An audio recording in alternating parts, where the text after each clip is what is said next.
English. He talks Washington, D.C. He also talks Trump. He helps explain what's going on in Washington to us. Alex Castellanos, good morning. Thanks for joining us. Good morning. So Donald Trump comes out and gives basically tacit approval of Roy Moore. People are saying it's an approval. I say Donald Trump realized Roy Moore is going to win and wants to be with a winner. Well, that may be exactly right, because the surveys in the state, the most recent ones, actually have Roy Moore up a point or two. Donald Trump was advised to oppose Roy Moore in the primary, and he was embarrassed when Roy Moore won. He doesn't want to be embarrassed again. And if the president indicts Roy Moore for these sexual transgressions, in a way he's indicting himself. He doesn't want to go there. He's been accused of similar, not identical things. So the president is very wary of taking Washington's advice on this one. Where do we go from here, Alex? This is the party of family values. This was the party America looked to as being better than the Democrats. And if they hold their nose and elect Roy Moore, what does that say for this party? Well, long term, it could be devastating. You know, this may be penny wise and pound foolish. The president and a lot of Republicans want to keep this Senate seat in Alabama because we have a slim majority in the Senate. But if Roy Moore becomes the face of the Republican Party going into the 2018 elections, you may win the Alabama Senate seat now, but you could lose a ton of Senate seats in 2018 and lose control then. You know, in close races, if Roy Moore is the face of the Republican Party when Democrats are already surging because women are coming out to vote against Donald Trump, suburban women, that's not the face the Republican Party wants. I'm going to play the other side of this, Alex, and that is, where were the suburban women last year?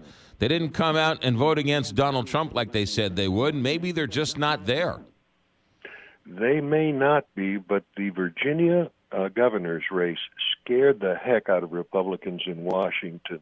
You saw a big surge there of anti-Trump votes, and it was the female votes that didn't come out for Hillary did come out to vote against Donald Trump in Virginia. Now, Virginia is a strange place because it's got a lot of Washington, D.C. in it. That Washington bubble in northern Virginia, we don't know if that's going to be duplicated around the country, but there is an anti-Trump surge that is almost as powerful as the Trump surge.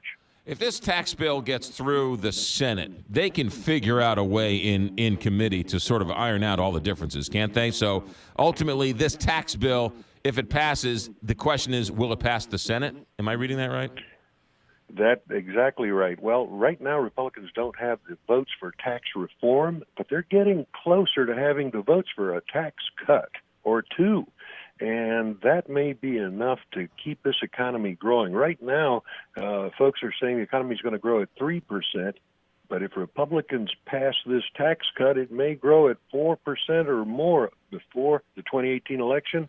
That could help Republicans. I don't know how the economy can grow at 4%. There aren't enough workers. Every business I talk to, I don't know the way it is in your world, but here in Missouri and here in the Midwest, every business says they can't find qualified workers, and you can't grow the economy if you can't find workers.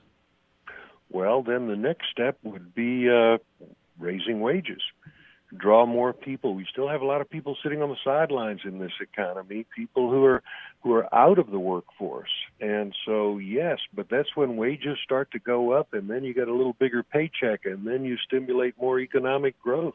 Do you think it passes?